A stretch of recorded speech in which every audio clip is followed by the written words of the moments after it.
Hi everybody, my name is Jenny Hill and I am from J. Hill Artisan Felt and I live in the Boise, Idaho area. That's the western part of the United States.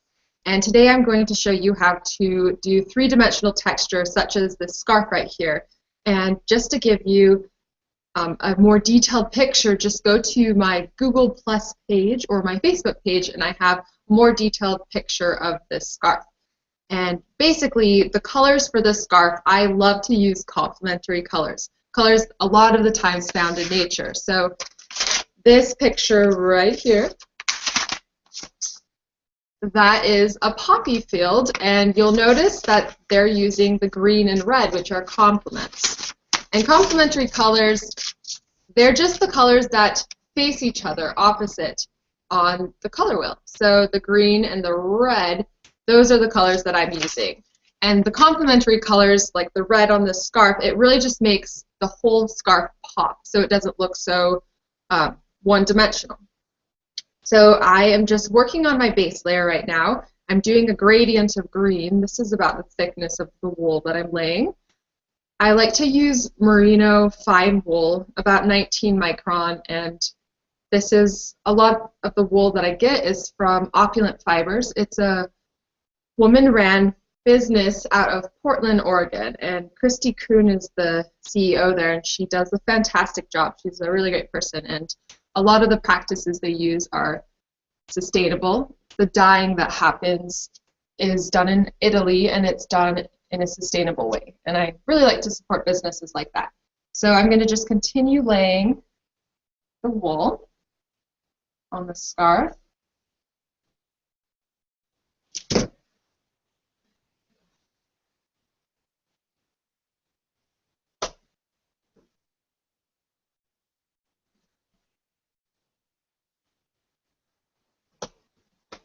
And I like to use a gradient of color. I don't like to use too much of one solid color in one area. I like to really mix it up and blend the wool, so it looks more like a colorful watercolor painting. Yeah, and just so that none of it looks the same. I like some kind of theme going on in the work that I do, but it has to look unique, one of a kind.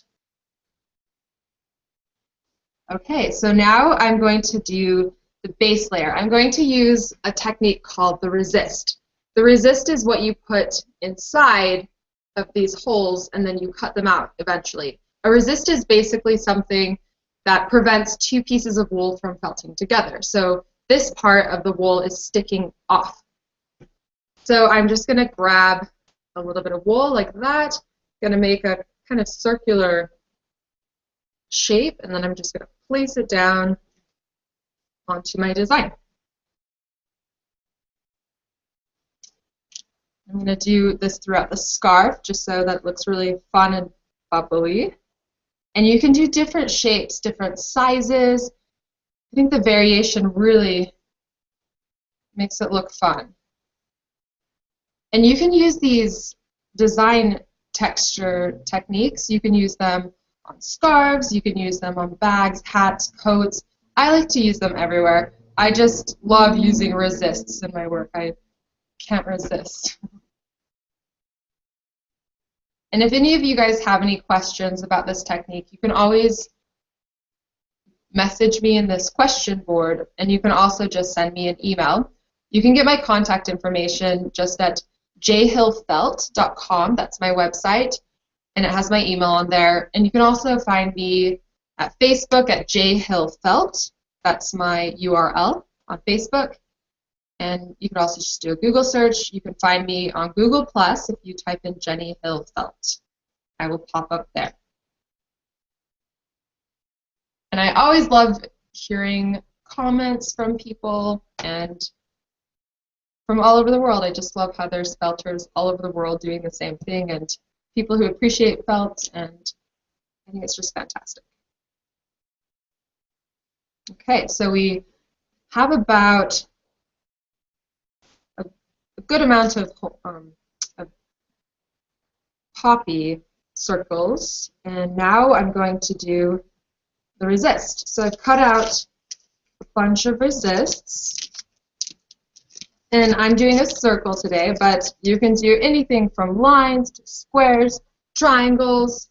So here's my circle resist. It's just a piece of plastic. I cut this out of ground cover. It's pretty thick plastic. So I'm just going to lay it over top.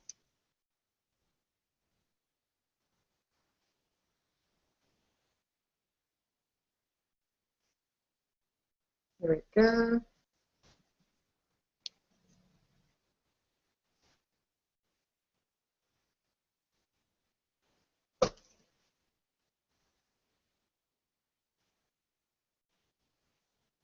Yeah, and I have my design laid out on top of a bubble mat. It's just basically a pool mat, and they really help with the friction when you finally roll this up.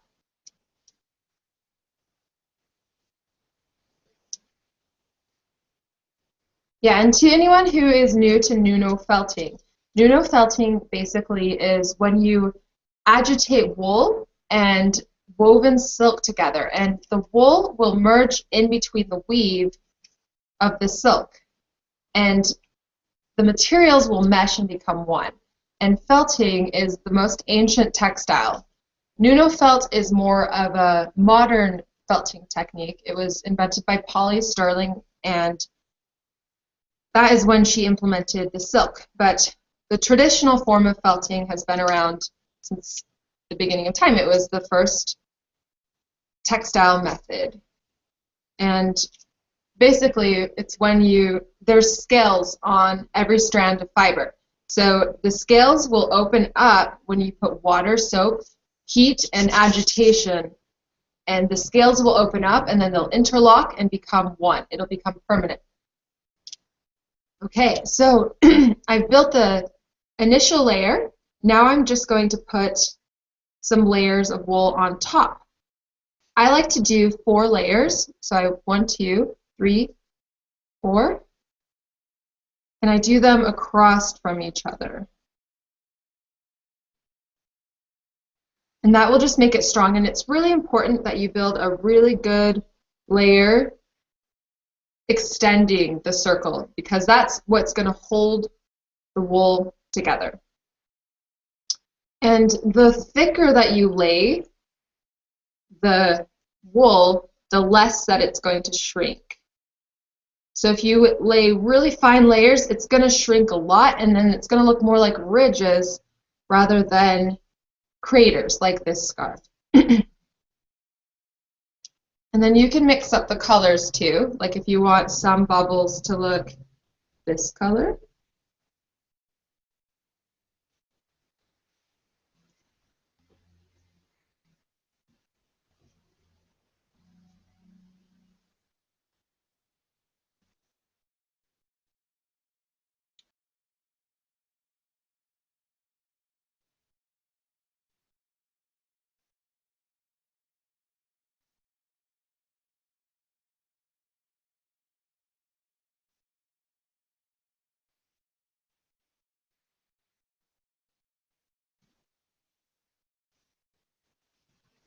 And then after I do these circles, I'm going to add, like if you notice in these circles right there, there's a rim to the circle. It's yellow. And that yellow just really is a nice pop color. And it goes really nicely with the green and the red. So I'm just going to take a little bit of yellow and then add a little bit of a circle on top, and that's where you're going to cut out.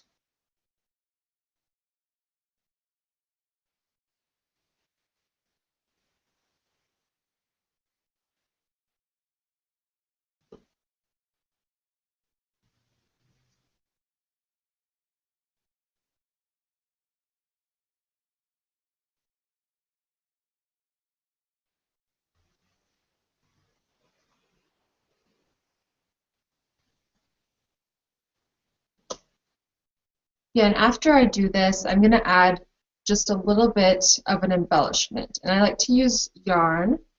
Typically, if you use some kind of an embellishment, you should put some kind of a veil over top or a covering.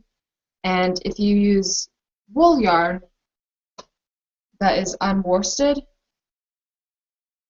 then you don't necessarily need that veil covering. I don't like to buy worsted yarn just so that I don't have to put that covering over top. And worsted yarn, it just means that the scales have not been stripped from the fiber, so that you can throw it into a washer and it won't shrink. A lot of knitters like it. And I'm not a knitter.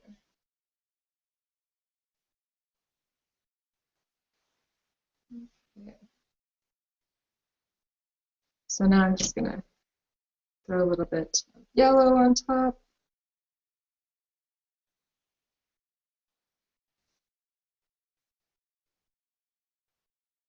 You'll notice not all of them look the same.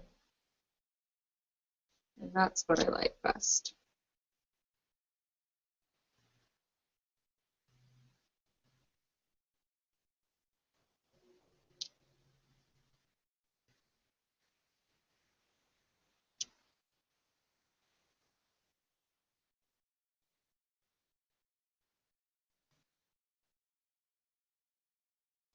If any of you have suggestions too about techniques that you've seen me use in my work that I've posted online or in my collections, feel free to send me an email or a post saying, I'd like to see more of this, or I'd like to see exactly how you did that. And I will do my best to see what I can post.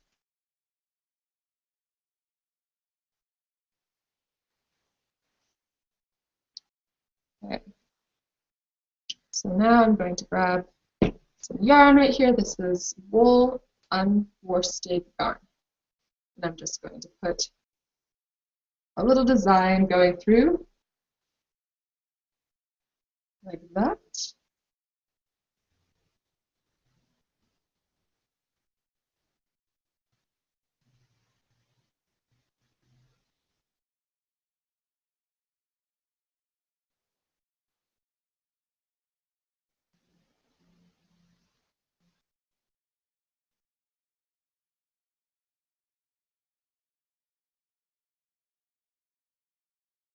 Yeah.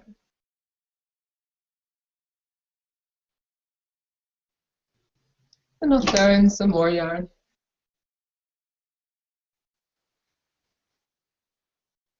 This is actually alpaca yarn, so it's really, really soft. I love this yarn.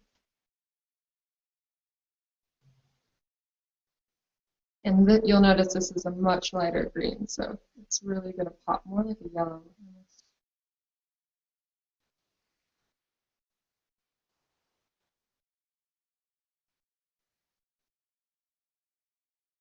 Okay.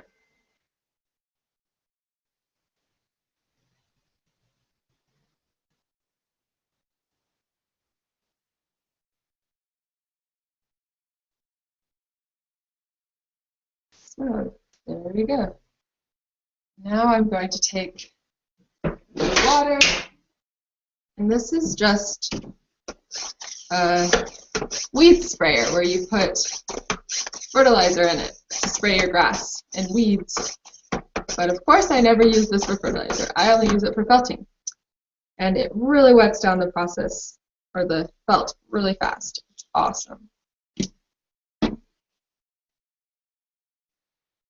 And there's already soap in here, but I like to put on just a little bit more soap just to make sure.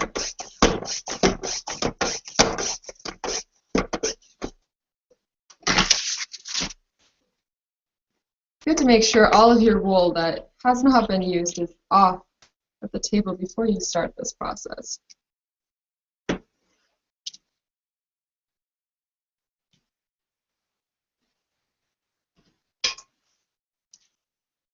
Okay.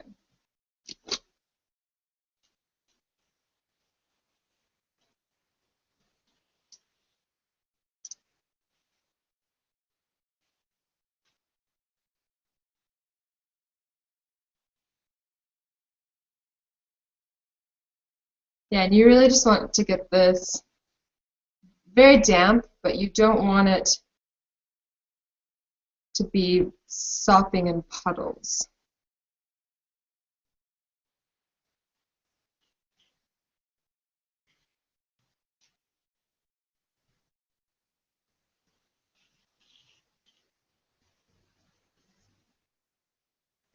Okay, almost done here.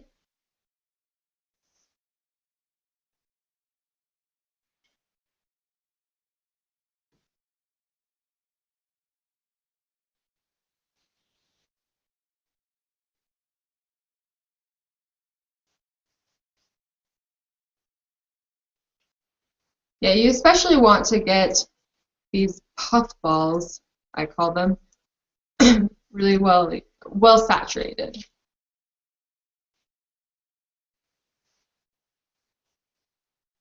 Okay. That is almost done. Okay. Now I'm just going to grab some soap. There's already soap in this water, but I'll just put in some more.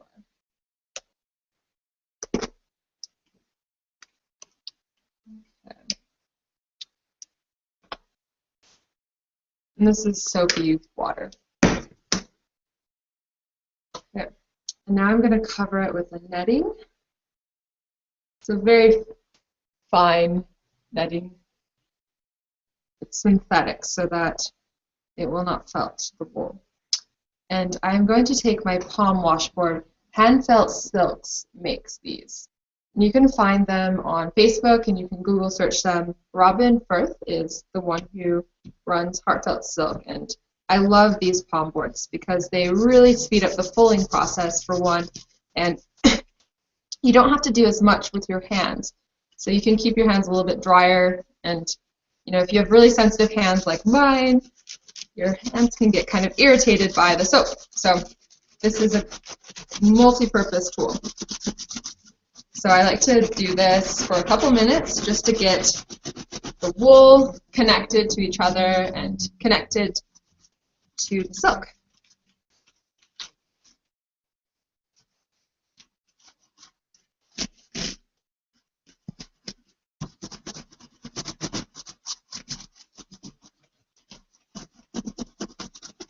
And this is the stage that we will do before we roll it up.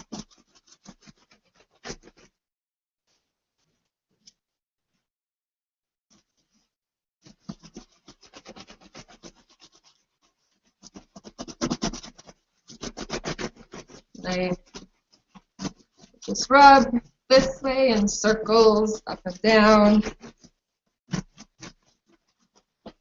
And you'll notice too, this tool, like you really don't need that much soap. It really lathers it up a lot and spreads the soap throughout the entire art piece.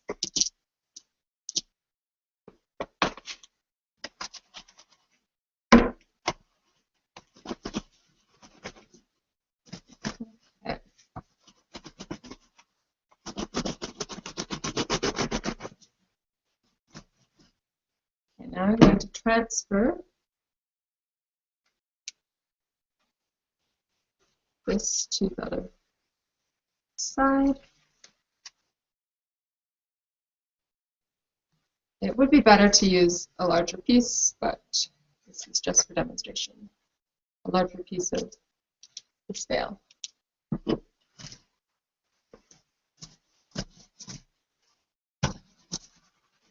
Curtain, actually, that's what they call it.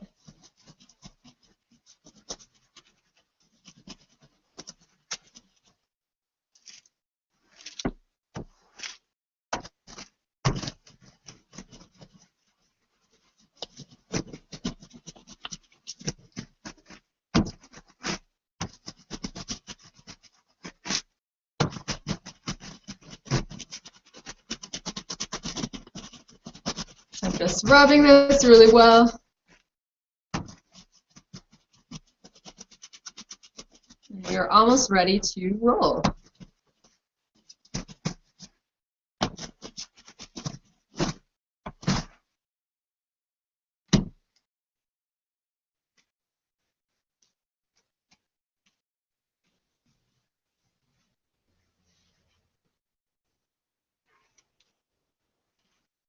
This is a portion of the scarf that I did that I did not put very many holes on because it's the part that's going to go closer to the skin.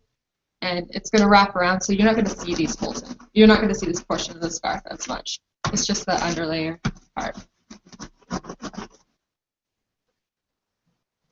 Yeah, a lot of felters will like to use the electric sanders, and I have used those in the past, and I just find this hand sander to be just as effective. You get a nice workout in the process, and it doesn't kill the nerve endings in your fingers. And for me, like, felting is, like, no pun intended, it's a feeling experience. You really need to understand your fibers and know what they're doing with your sense of touch. And those hand sanders kind of take that away. I mean, you can always wear gloves, but I just find this process to be a lot better for me. Okay. Now let's part.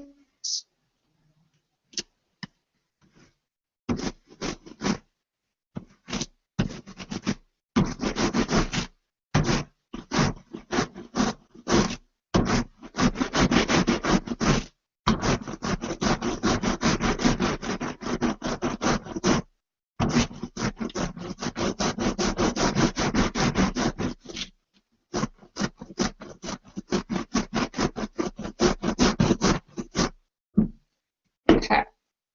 Next stage, if you want your edges to look more streamlined and not jaggedy or just smoother, then you'll tuck in, you just lift up and tuck in these frays. But if you want it to look jaggedy and kind of spiky, leave it out.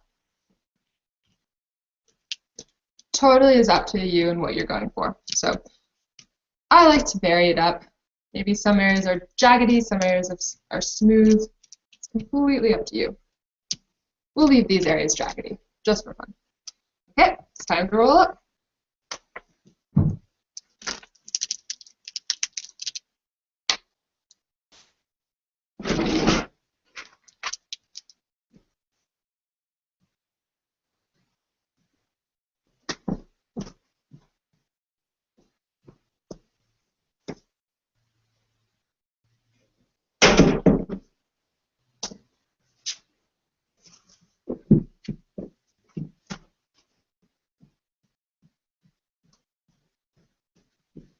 And I just use a PVC pipe as the interior of my felt roll, and I'm just going to roll it up like that.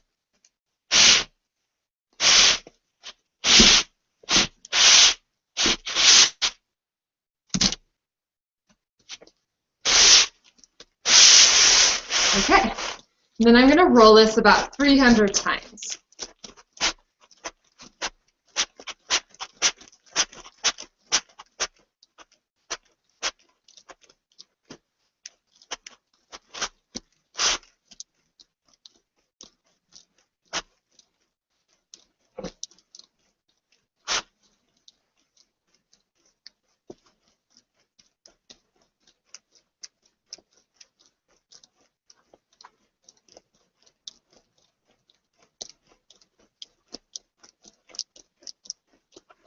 And I usually like to listen to music during this process. It really helps speed the time. And a lot of times if I'm using a much bigger roll with maybe a 50-pound project inside, then I'll use my feet. I'll roll it up and I'll just move it along with my feet. So that's about 100 right there.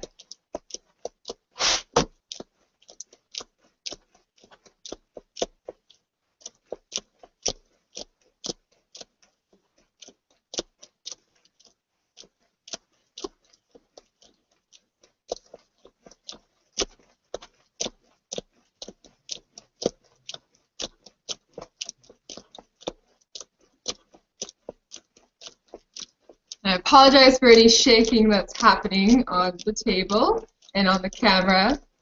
That's just what happens when you roll.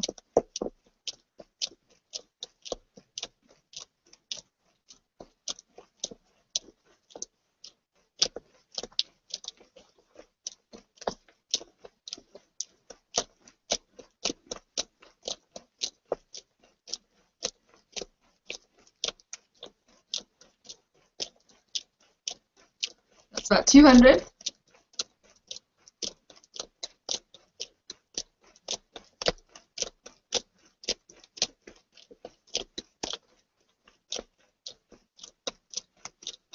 And I absolutely love this scarf for so many occasions. Like, it's a piece of wearable art and it's really spunky. You can wear it to art openings, you could wear it to church, you can wear it out to a club, and people are always going to look at it and ask. It's a great conversation starter. And it's absolutely one of a kind, made by the artist.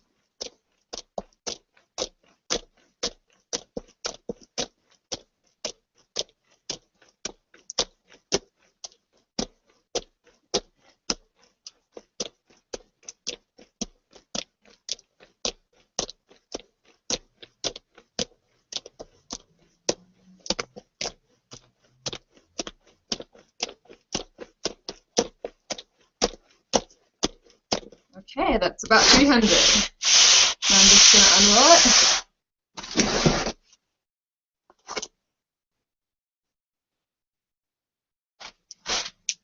Okay. That is a really good state to be at for the 300 rolls. Okay. Now I'm going to just pick it up, and I'm going to lightly toss it and knead it, kind of like dough.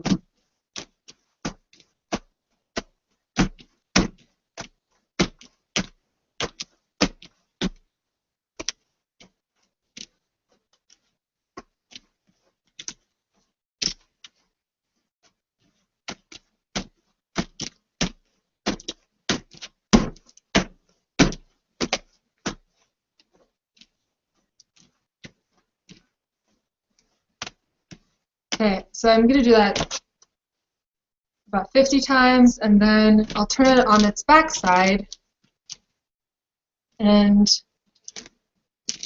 you really want to work the fibers from the back up. So I'm going to rub it, like that, and then when you start seeing green pop through, or whatever color you're using, red, blue, then you know it's working really well.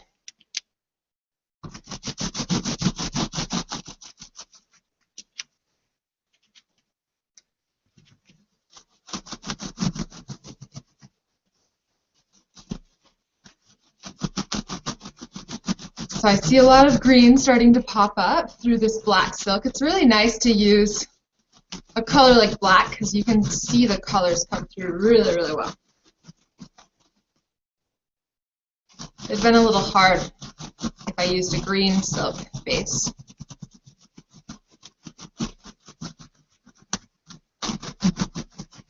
You can also use your palm sander for the back.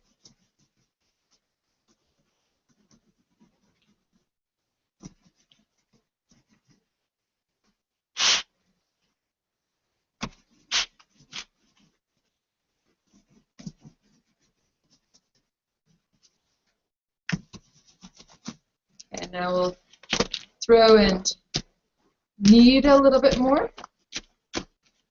Need to knead. Okay,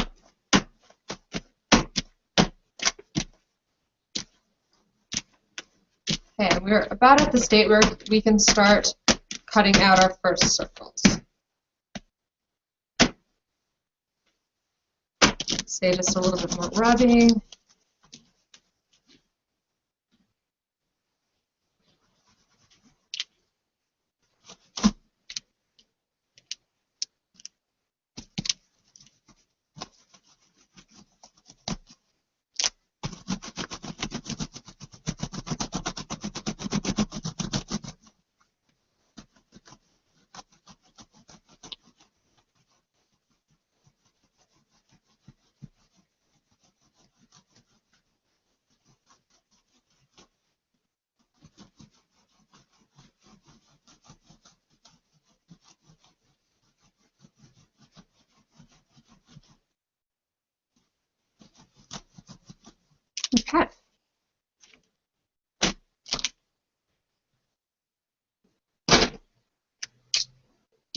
So now I'm going to cut out my first hole.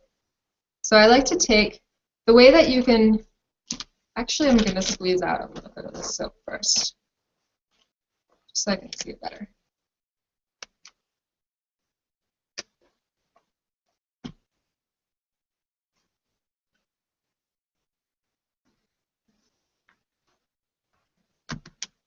Okay.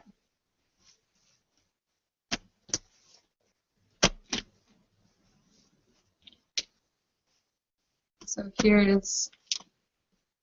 Scarf, I'm going to just, it starts to pucker up and you can see it. And then you can touch it and you can feel it. You can grab the bottom of the silk like that and the top of the wool and just pull it up. And we want just to make the craters like the ones I'm wearing, you just want a little nip at the top. If you do it too big, then it's not going to shrink the way you want it. It'll look more like a ridge than a crater. So I just cut it open and I'm going to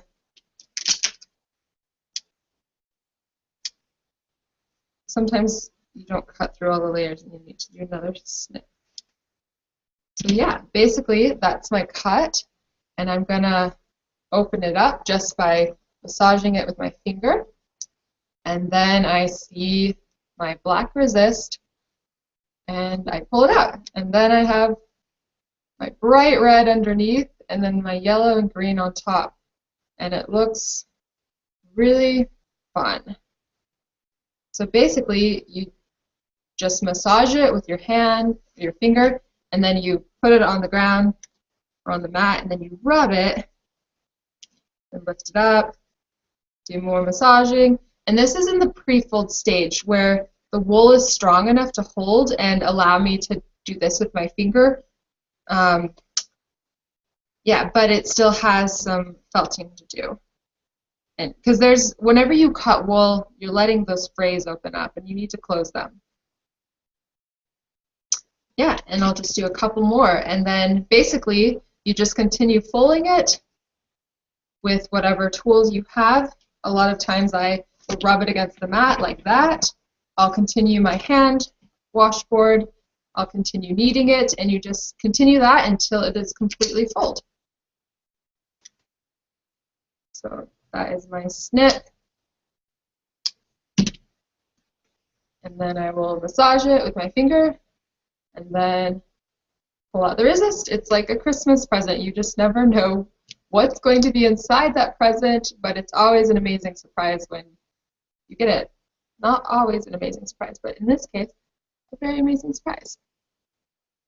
So just continue that, and then you'll have a great scarf like this one. And thank you so much for watching this Google Hangout, and I hope to see you guys again. Thank you.